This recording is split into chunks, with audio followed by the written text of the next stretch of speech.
ఓట్ల లెక్కింపు ప్రక్రియను విజయవంతంగా నిర్వహించుకునేందుకు అన్ని విధాలుగా సిద్ధమవ్వాలని కృష్ణా జిల్లా ఎన్నికల అధికారి, జిల్లా కలెక్టర్ డీకే బాలాజీ ఎన్నికల అధికారులు, సిబ్బందికి సూచించారు.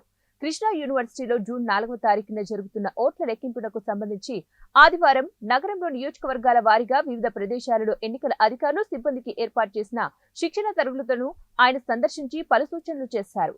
ఈ సందర్భంగా ఆయన మాట్లాడుతూ, ఓట్ల లెక్కింపు సమయంలో ఎలాంటి సమస్య తలెత్తినా కూడా గందరగోళానికి గురి కావద్దని, సమస్యను సంబంధిత నియోజకవర్గ రిటర్నింగ్ అధికారి దృష్టికి తీసుకువెళ్లాలన్నారు.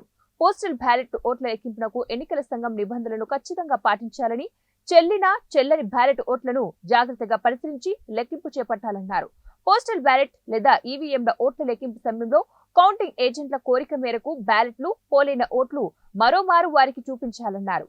అభ్యర్థులకు పోలైన ఓట్లను సంబంధిత పత్రాలలో నమోదు చేసే సమయంలో అంకెల సారూప్యతను దృష్టిలో పెట్టుకుని గందరగోళం లేకుండా ఉండేందుకే అంకెలను స్పష్టంగా పేర్కొనాలని, తద్వారా కంప్యూటర్లో నమోదు చేసే సిబ్బందికి అంకెల పట్ల స్పష్టత ఉంటుందన్నారు.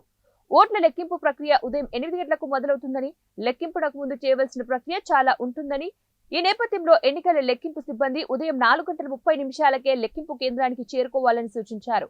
ఓట్ల లెక్కింపునకు దూర ప్రాంతాల నుండి వచ్చే వారికి మచిలీపట్నంలో ముందు రోజు రాత్రి ఉండేందుకు కూడా వసతి ఏర్పాట్లు చేశామని, అవసరమైన వారు ముందుగానే తమ పేరును నమోదు చేసుకోవాలన్నారు. కృష్ణా యూనివర్సిటీకి చేరుకునేందుకు వీలుగా మచిలీపట్నం బస్టాండ్, అదేవిధంగా కాళేకాన్పేట పరిధిలోని శివగంగా టెంపుల్ నుండి ప్రత్యేక బస్సులను ఏర్పాటు చేశామని, అవసరమైన వారు ఉపయోగించుకోవాలని కౌంటింగ్ సిబ్బందికి సూచించారు.